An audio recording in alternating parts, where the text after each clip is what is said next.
talking about discipleship, and important things in discipleship is what you're going to teach, but then also how you're going to teach it, the process of teaching it. And this process is actually going to go from field 3 through to field 4, and even into your leadership development. You can be using this process. So what is that process? So it's called the 8 steps. So first step, prayer, then worship, and then review, asking what did you do? What did you learn last time we met?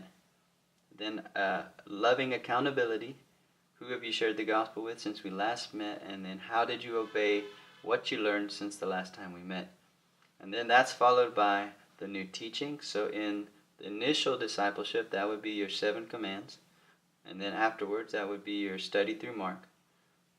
But it would ask those stories about, ask the question, so what does this story teach us about God? What does this story teach us about man? Is there anything in the story we should not do?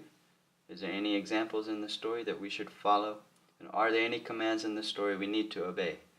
And then that's followed by practice, plan, and then finally closing with prayer.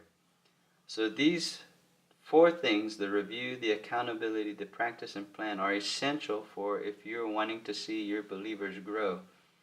And if you are not practicing and planning and holding people accountable to what they have learned and giving them opportunities to obey, then they will not be able to be learning, applying what they've learned and growing.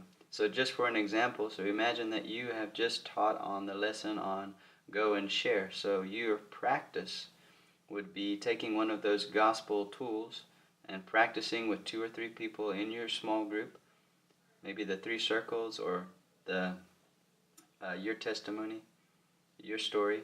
And then your plan would be, making a plan for the week, who you're going to go out with and share, when you're going to go. And then when you come back the next week, you're going to review, you're going to ask about what did you learn last time about how to share the gospel and the gospel story that you heard. And then accountability, you would say, who have you shared the gospel with since the last time? And then how did you obey? What that would be